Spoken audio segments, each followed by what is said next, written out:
नमस्कार, हम अफरोज। दोपहर 3 बजे के भोजपुरी समाचार में स्वागत बा। सबसे पहले प्रमुख समाचार।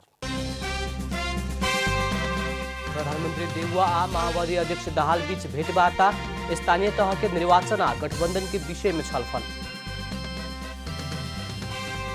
निर्मल लामा स्मृति प्रतिष्ठान द्वारा वीर अस्पताल के 30 को आईसीयू बेड हस्तांतरण, बेड आजुए से संचालन में आई। नेपाल रेलवे के जनकपुर धाम स्थित कार्यालय में पूर्व कर्मचारी सबसे लगावल ताला टूटल, प्रदर्शनकारी द्वारा प्रशासन विरुद्ध नाराबाजी। भारत के कानपुर में विद्युतीय गाड़ी दुर्घटना भइला से 6 के मृत्यु, 12 जने से ज्यादा घायल।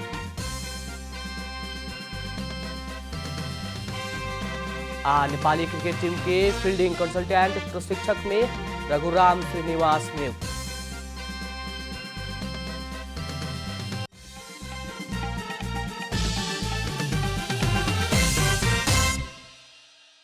अब पूरा समाचार। प्रधानमंत्री शेरबहादुर देउवा माओवादी अध्यक्ष पुष्पकमल दाहाल बीच आज सवेरे गठबंधन के निरंतरता के विषय में छलफल भइल बा। प्रधानमंत्री देउवा से छलफल करेला अध्यक्ष दाहाल आज सवेरे बालुवाटार पुगल रहने। दू नेता बीच के वार्ता के विस्तृत विवरण सार्वजनिक नहीं कल गई। एमसीसी के विषय में गठबंधन में विवाद ना भइल आ एह से गठबंधन में कौनो समस्या ना होखे के नेता सबके कहना बाटे।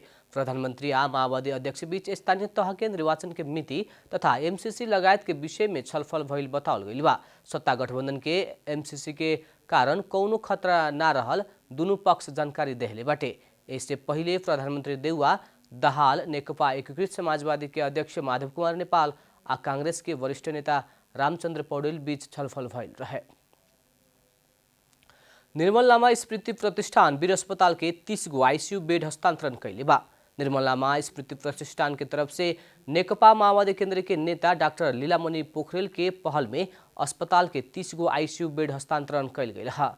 भूमि व्यवस्था, सहकारी तथा गरीबी निवारण मंत्री शशि श्रेष्ठ शामिल कार्यक्रम में प्रतिष्ठान के तरफ से नेता पोखरेल बेड हस्तांतरण करत शिक्षा स्वास्थ्य जनता के मौलिक अधिकार भइला से सब केहू के निःशुल्क मिले के व्यवस्था करे पड़े के बताउने। वहाँ के पैसा होखे वाला स्वास्थ्य आ शिक्षा किन के प्रणाली के अंत करे के आम जनता के शिक्षा स्वास्थ्य में नैसर्गिक हक के प्रयोग करे पड़े के बताउने। नेता पोखरेल प्रतिष्ठान में अभिन 150 गो आईसीयू बेड बाटे आ उ बेड देश के विभिन्न सामुदायिक सरकारी अस्पताल के उपलब्ध कराओ के भी जानकारी देहने।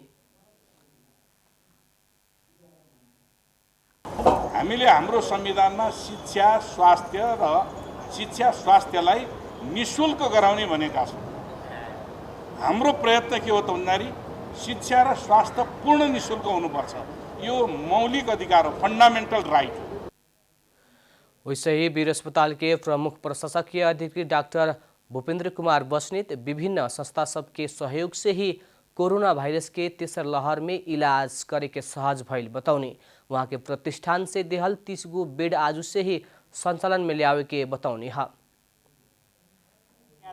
एफएचआईले नै अर्को 100वटा फोलर्स बेड दिएको छ।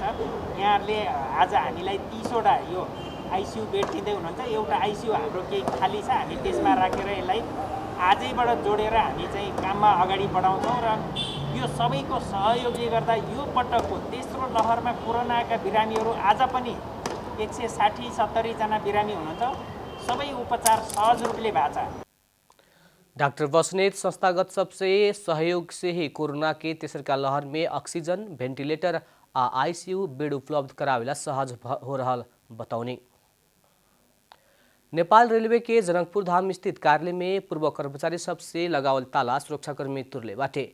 कौनो प्रक्रिया पूरा ना करके गुपचुप कर्मचारी भर्ना कैला के हटावे के मांग राखत पूर्व कर्मचारी सब माघ 13 गते रेलवे कार्यालय में तालाबंदी करके धरना देहले रहे। तालाबंदी के कारण 4 दिन से कार्यालय के कामकाज ठप रहे। रेलवे के महाप्रबंधक निरंजन झा प्रहरी से कार्यालय के ताला तुरे के लगावला बाद आंदोलित पूर्व कर्मचारी सब प्रशासन विरुद्ध प्रदर्शन कैले बा। कार्यालय के सुरक्षार्थ वार्ड के बेड के संख्या में प्रहरी परिचालन कैल गेल बाटे। तत्कालीन रेलवे के महाप्रबंधक गुरु भट्टराई जिलादारी में नियुक्ति कैल कर्मचारी के हटा के प्रक्रिया बिना ही 60 जने नया कर्मचारी नियुक्त कैला बाद महाप्रबंधक झा विवाद में पड़ल बाड़न। भोजपुरी समाचार में अब छोट विश्राम।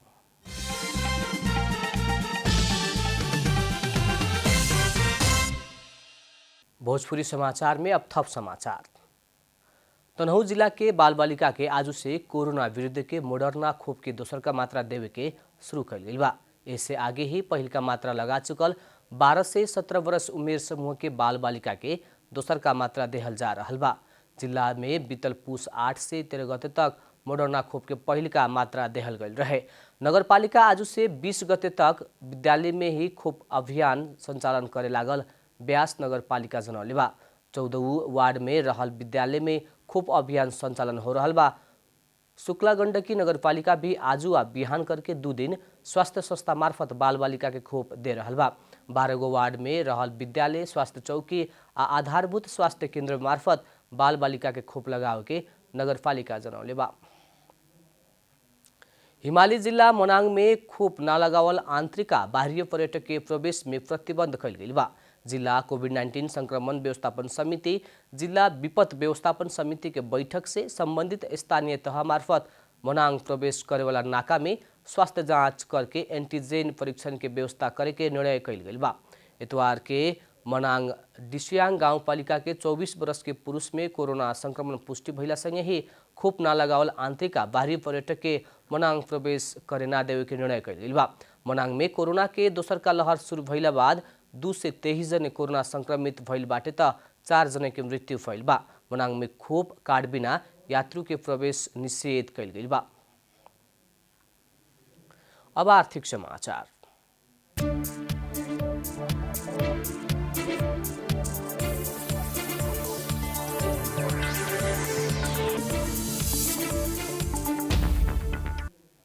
देशभर कोरोना के तेसर लहर फैल रहल समय बहुप्रतीक्षित आयोजना के रूप में रहल नागढुंगा सुरुंग मार्ग निर्माण के काम सुस्त भइल बा। यहाँ कार्यरत 127 जने में संक्रमण दिखाई देहला बाद कुछ दिन इन्हें निर्माण नियमित गति से कुछ सुस्त भइल है। कामदार निर्माण स्थल में ही आइसोलेशन में बैठ रहल बाटे। बाकी कर्मचारी आपन आपन घर में ही रहल नागढुंगा सुरुंग मार्ग आयोजना जनौले बा। निर्माण स्थल में सामान्य अवस्था में 5 से 60 जने कार्यरत रहला पर अभिन उ संख्या 4 से हाराहारी में बा। निर्माण स्थल में ही प्रत्येक 5-5 दिन में कोविड परीक्षण करके नेगेटिव आवेला के काम में लगाव के आ पॉजिटिव आवेला के दूसरा से अलग राखल आयोजना जनौले बा। आयोजना में कुछ दिन पहले तक रोजाना 10 मीटर खुनात रहे। अभिन जनशक्ति कम भइला से काम के गति सुस्त भइल बा। अभिन दैनिक 6 से 7 मीटर ही खुनात बाटे। सुरुंग मार्ग निर्धारित समय में पूरा करेला दैनिक 10 मीटर करके महीना में 300 मीटर खुने के भइला पर भी अभिन संक्रमण बढ़ला से निर्माण के काम में प्रभावित भइल बा। भोजपुरी समाचार में अब छोट विश्राम।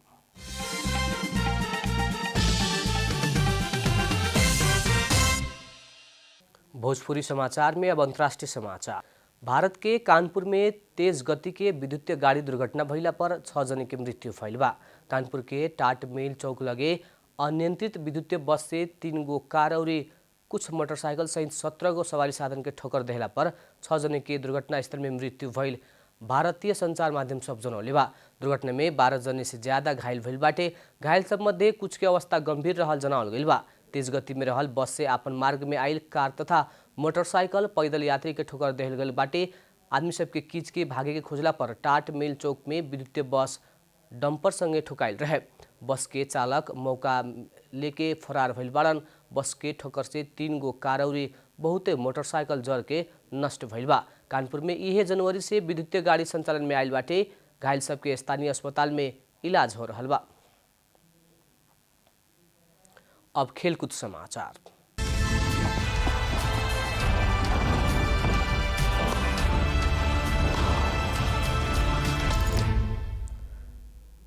नेपाली क्रिकेट टीम के फील्डिंग कंसल्टेंट प्रशिक्षक में रघुराम श्रीनिवास नियुक्त भइल बानी। नेपाल क्रिकेट संघ क्यान से श्रीनिवास फील्डिंग कंसल्टेंट प्रशिक्षक के रूप में नेपाली टोली से जुड़ल जनावल गइल बा। क्यान आईसीसी टी20 विश्व कप छनौट के खातिर श्रीनिवास के नियुक्त कैले हुए वहाँ के ऑस्ट्रेलिया क्रिकेट के हाई परफॉर्मेंस लेवल 3 प्रशिक्षक है।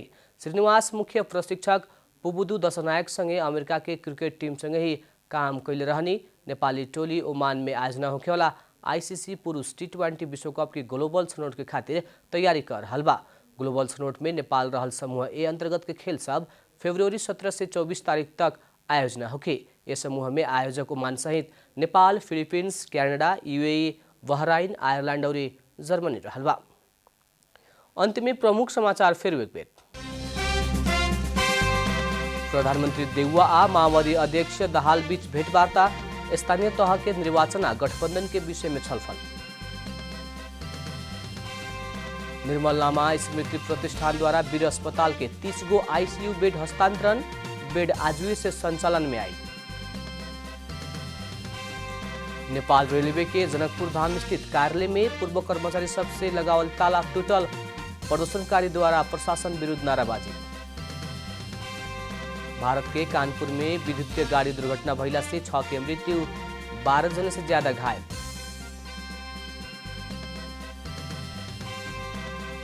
नेपाली क्रिकेट टीम के फील्डिंग कंसल्टेंट प्रशिक्षक में रघुराम श्रीनिवास ने।